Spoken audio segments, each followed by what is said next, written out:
All right, today we're going to look at the world around you in a totally new way, through the lens of Feng Shui. We're going to demystify one of its coolest and most important ideas, the concept of the dragon and this hidden energy network called the dragon vein. It's a wild thought, right? But in the world of Feng Shui, that's exactly how the landscape is seen. It's not just a bunch of static rock and dirt, no. It's viewed as this dynamic, living, breathing thing.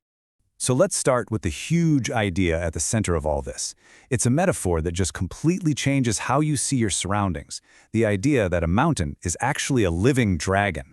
Yeah, it's actually that simple. When a feng shui master looks at a mountain, they don't just see a mountain, they see a dragon. In fact, this is pretty much the first concept you have to grasp in the entire system.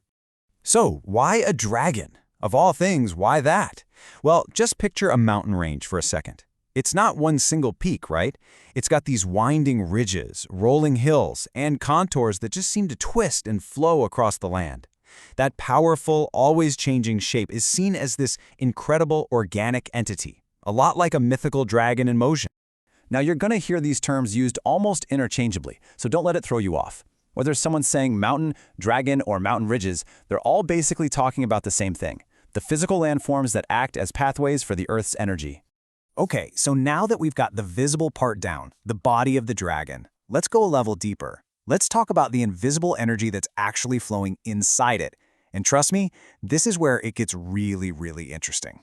So, if the mountain range is the external body, then what's its lifeblood? What's the hidden pulse that gives it all that power and life?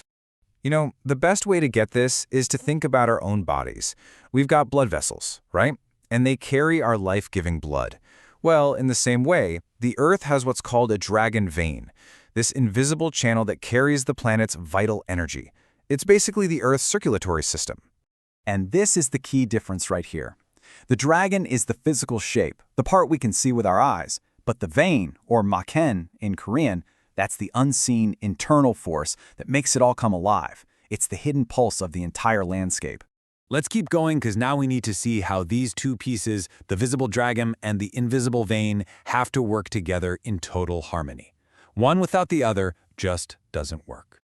This whole relationship boils down to a core philosophical idea called qi-yang. It's pretty simple, really. The dragon is the qi, which means substance, the visible body. The vein is the yang, or function. That's the internal energy that makes the whole thing work. So you've got form and you've got force.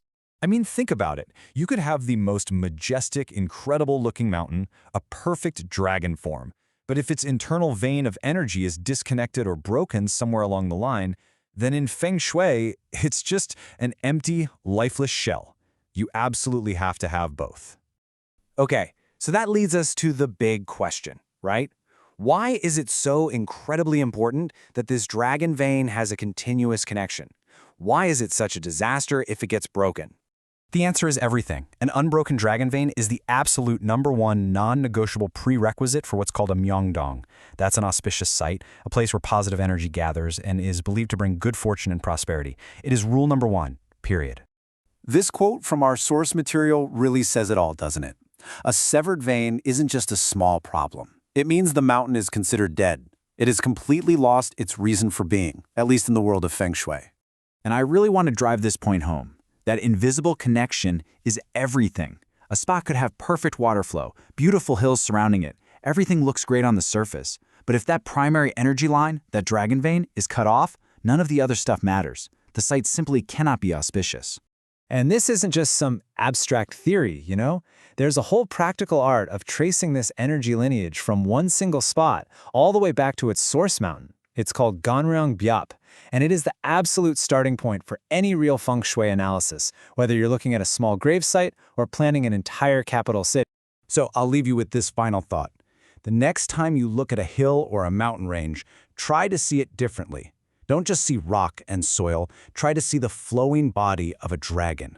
And then ask yourself, what kind of hidden vital energy, what kind of dragon vein is flowing right now beneath the very land we're standing on?